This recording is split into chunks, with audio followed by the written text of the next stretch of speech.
Bonjour, bienvenue dans cette nouvelle vidéo. Aujourd'hui, nous allons commencer la résolution des exercices sur le chapitre d'espace vectoriel. La résolution de ces exercices concerne précisément les barycentres, mais aussi les lignes de niveau. Donc, dans cette semaine, nous allons faire des exercices de barycentres. Je vais donc lire l'exercice. Après, on va passer à la résolution de notre exercice. On dit exercice.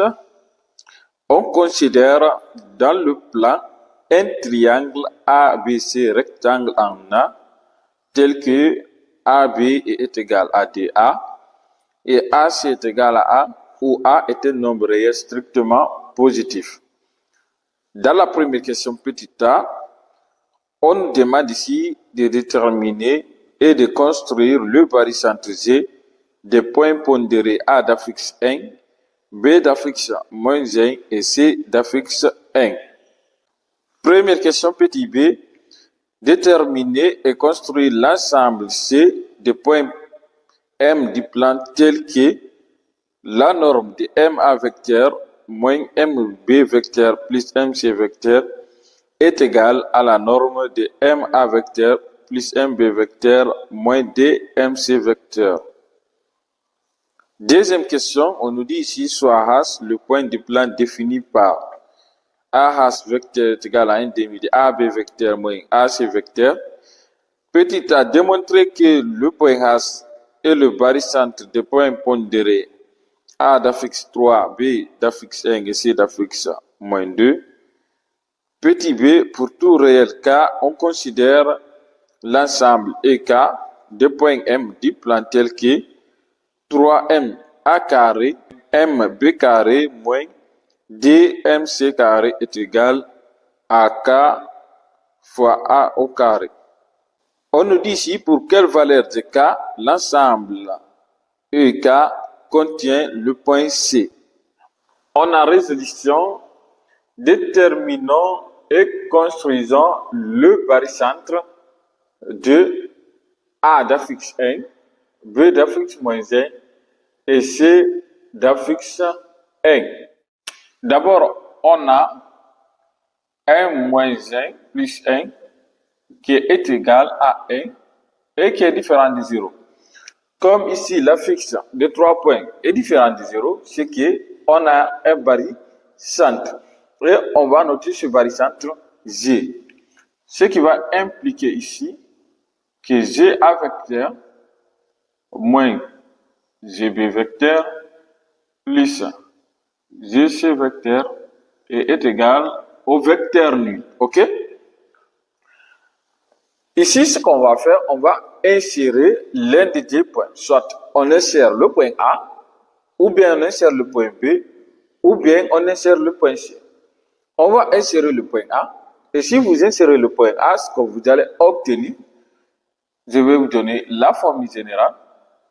Vous allez avoir AG vecteur qui va être égal. Si, comme on travaille avec B, son coefficient, c'est moins 1, on va mettre moins 1 ici. Et cette somme, ce qu'on va écrire ici, qui est égal à 1, AB vecteur. On fait la même chose, plus l'affixe du point C, c'est 1. Cette somme, c'est 1. Donc, on va avoir AC vecteur. On va avoir ici AG vecteur qui est égal à moins AB vecteur plus AC vecteur. Ce qui va impliquer également que AG vecteur est égal à BA vecteur plus AC vecteur. Et ceci est égal à BC vecteur. OK? Donc, on a trouvé ici cette relation. C'est à travers cette relation qu'on va construire notre barycentre. On va donc construire ici notre barycentre G. J'ai tracé un repère et j'ai représenté également le triangle rectangle. On voit ici que le triangle rectangle en a et qui est à l'origine parce que c'est très facile de construire. On nous a pas donné des informations sur le triangle. Et aussi, j'ai représenté ici IC, c'est-à-dire le segment IC, parce qu'on aura besoin de ce segment. Et I, c'est le milieu du segment AB. On va également avoir besoin de ce point I pour pouvoir construire ici les différents éléments que nous allons utiliser dans cet exercice. D'après ce qu'on a trouvé, on a AG vecteur, c'est-à-dire AG vecteur qui est égal au vecteur BC. OK? On va représenter ces deux-là. Pour représenter, on va essayer de trouver ici la translation du vecteur BC. Donc, on connaît le sens, c'est BC. Donc, la translation va être de ce côté-là, en bas. Et pour faire la translation, on va utiliser ces deux instruments, l'équerre et la règle. Premièrement, on va essayer ici de mettre la règle comme ça. On colle très bien sur la droite. Ensuite, on va mettre l'équerre de telle sorte que le dé ici se colle très bien. Ensuite, ce qu'on va faire, on va glisser la règle par rapport à l'équerre jusqu'au point A. Donc, on va glisser ici. On va tomber au point A. Une fois qu'on tombe sur le point A, on va essayer de tracer un segment comme ça. Et on va reporter ici la distance. On va utiliser le reporter. Ceci, c'est ce qui sert à reporter des dimensions. On va mettre l'autre extrémité sur le point B ici et l'autre sur le point C. On reporte la distance. Ici, on va mettre l'extrémité là et deuxième extrémité par ici. On tombe sur un point là. Et ça, sur le point Z. C'est-à-dire, vous savez déjà quand des vecteurs sont égaux, c'est lorsqu'ils ont même direction, même sens et même norme. Et ces deux-là ont même direction, même sens et même norme. On va noter ce vecteur, ce point-là, le point Z. Petit b, déterminons et construisons l'ensemble des points M du plan tel que la norme de M A vecteur moins B vecteur plus MC vecteur est égale à la norme de M A vecteur plus MV vecteur moins DMC vecteur. Ici, la première chose qu'on va faire, on va essayer de poser nos deux expressions que là, pour faciliter ici le travail. Ce qu'on va dire ici, posons. OK? U vecteur est égal à MA vecteur moins MB vecteur plus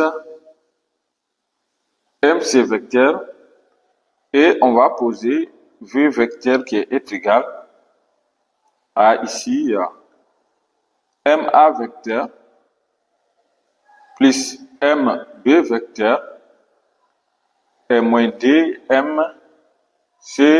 vecteur.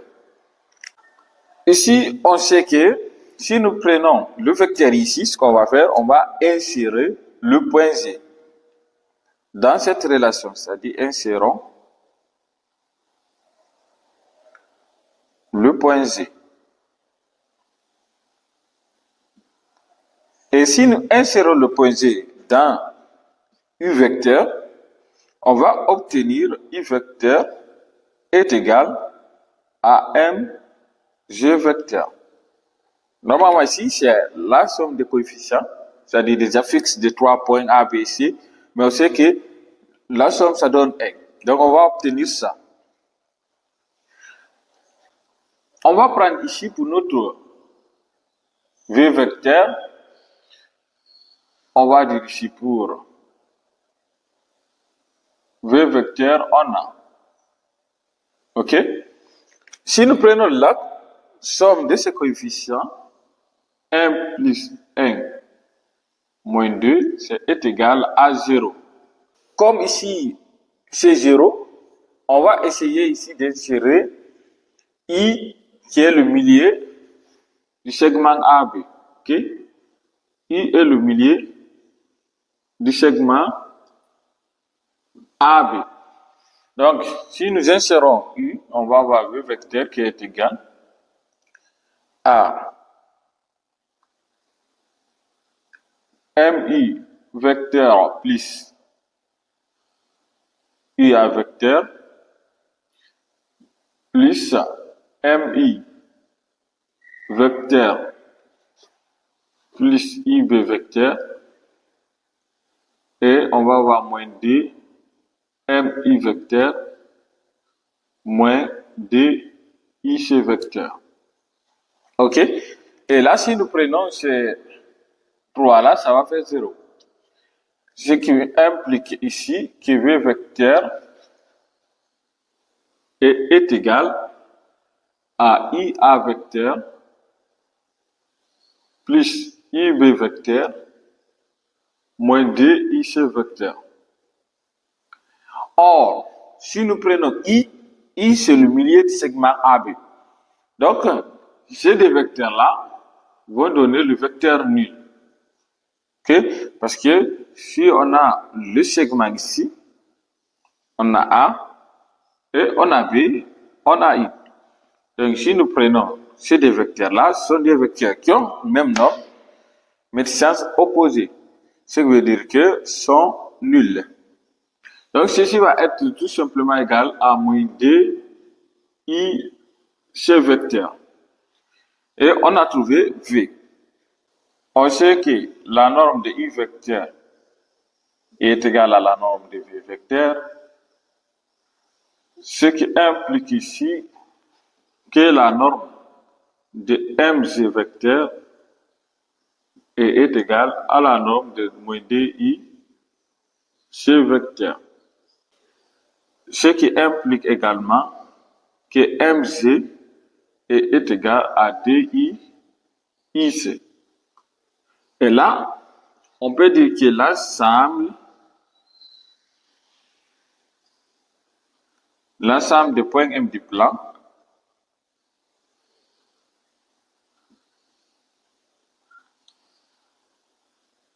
est le cercle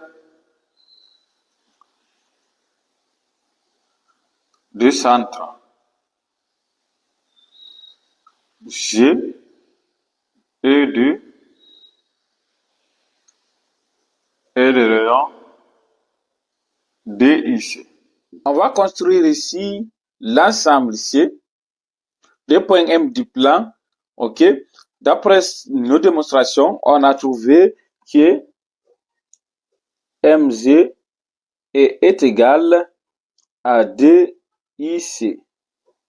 Ce qui veut dire que l'ensemble C des points M du plan, c'est le cercle du centre G et des rayons DIC.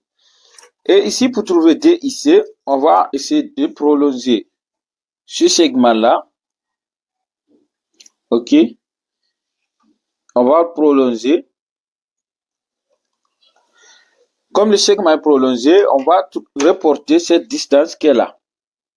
La distance, elle est marquée ici. On la reporte ici.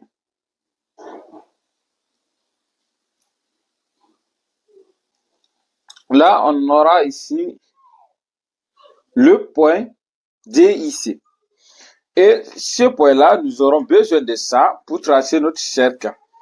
Et comme ça, on va prendre cette fois-ci le compas. On mesure cette distance. Voilà, c'est très bien. On pose l'extrémité au point Z et on trace notre cercle.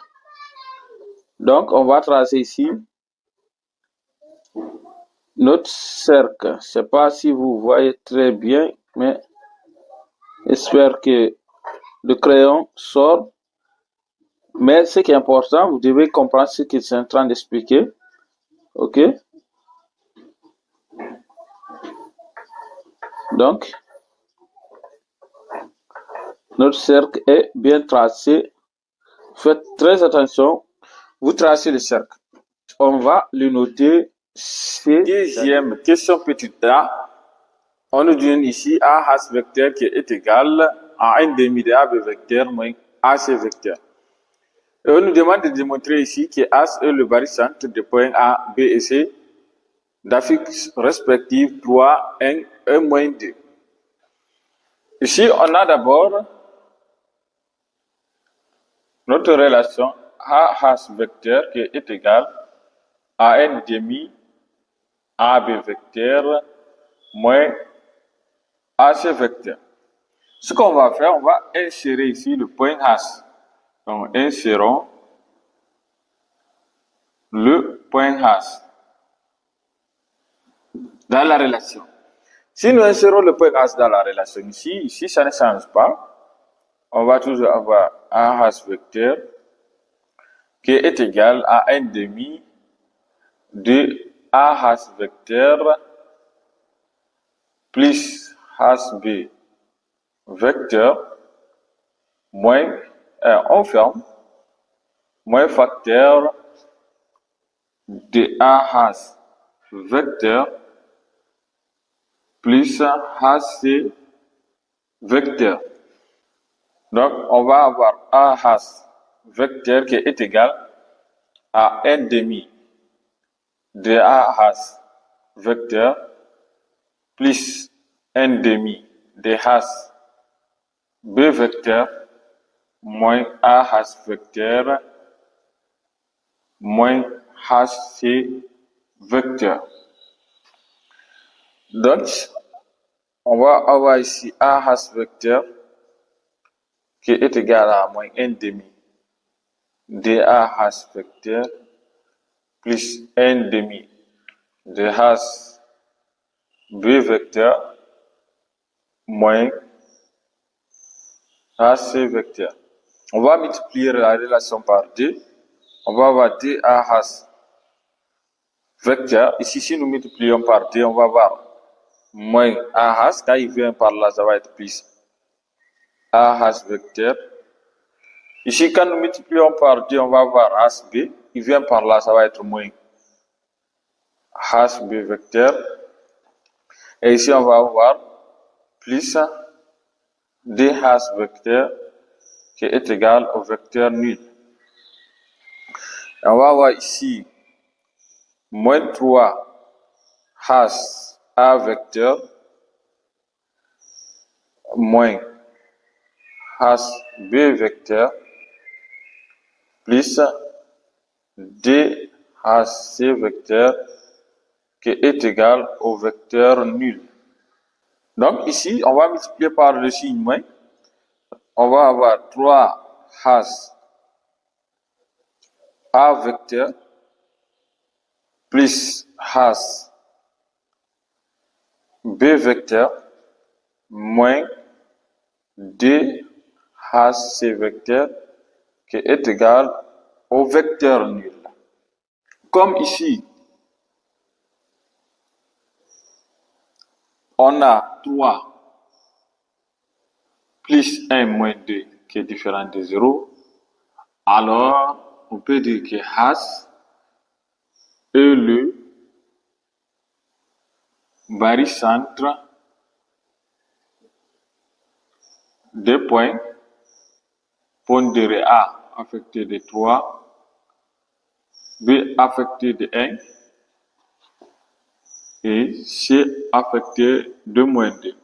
On a montré que has est bien le barycentre des points A, B et C d'affectation respective 3, 1 et moins 2. Et on a cette relation A has vecteur qui est égal à 1 demi de AB vecteur moins AC vecteur. OK? Et on va représenter ce point has. Pour le représenter, d'abord, on commence 1 demi de AB vecteur. Et c'est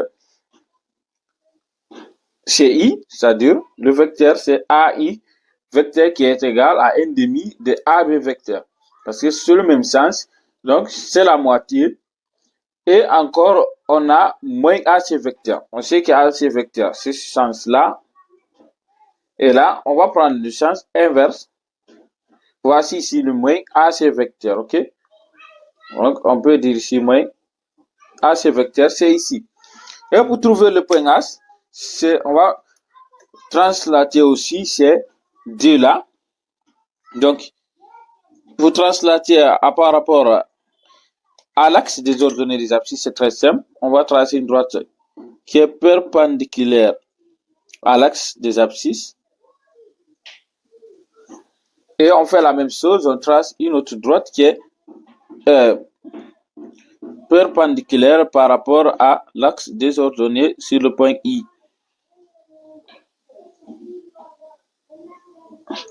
Voici l'intersection de ces deux-là sur, bien sûr, le point H. Parce qu'ici, on aura le vecteur moins AC et le vecteur 1 demi de AB qui vont ici se couper en ce point qu'on appelle ici H, qui est le barycentre. On a notre dernière question de l'exercice. On a K appartient dans R, 3MA carré plus MB carré moins 2MC carré est égal à KA carré. On nous demande ici de trouver la valeur de K pour laquelle l'ensemble EK contient le point C. D'abord, dire que l'ensemble EK contient C, ça équivaut à dire que C appartient dans EK. Donc, on écrit comme ça. C appartient dans l'ensemble EK si et seulement si 3CA carré plus CB carré est égal à KA carré. Ok? Et là, on sait que ABC est un triangle rectangle.